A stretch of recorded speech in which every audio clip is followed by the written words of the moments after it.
I'm bored. Hmm. May naisip ako. Gawa tayong pulburon. Gumawa na ako nito nung nakaraan. Pero naubos agad, mabenta. Kaya ito na lang natira kong harina. So ngayon, ang magagawa ko lang ay 1½ cup ng all-purpose flour. Dadami pa naman yan kasi lalagyan ko pa ng powdered milk tsaka sugar. Ngayon, hahaluin ko siya ng hahaluin hanggang maging dirty white siya or magnati yung color niya.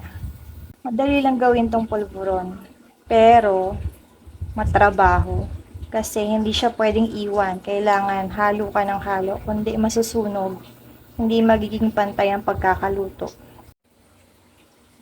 Medyo makalat. Girl, ang kalat niya, oh. Talsik na talsik. Kasi maliit lang yung ginamit ko na lutuan. Kaya medyo nag-dirty white yung color niya.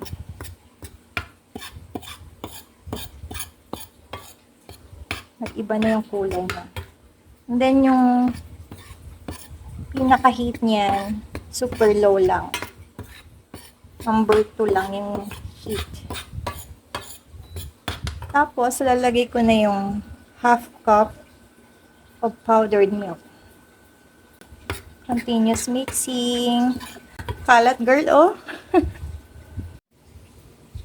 Ayan, medyo nilinis ko na siya. Continuous mixing. At ngayon, nahaluan ko na siya ng 1/4 of white sugar. Mas maganda yung kayo yung gumagawa para hindi masyadong matamis. Na-adjust nyo yung gusto nyong tamis lang.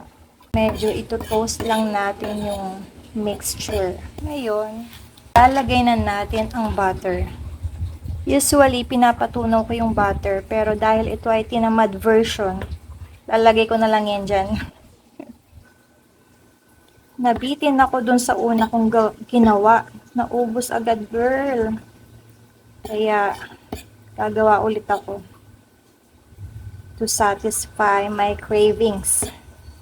So, usually, nagme-melt muna ako sa isang pan ng butter.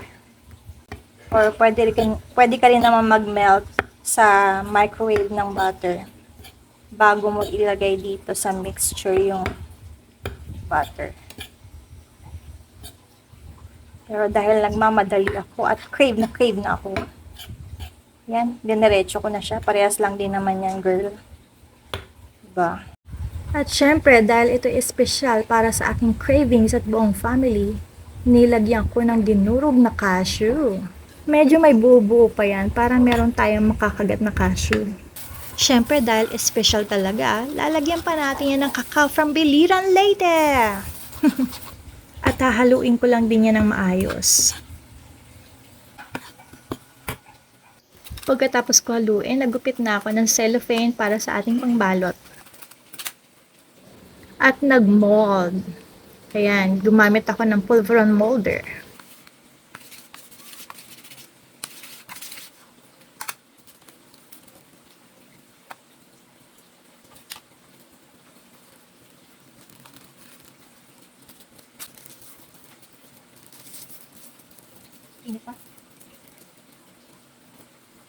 Pero syempre dahil crave na ako, kakain ako at gagamit ako ng bowl at kutsara.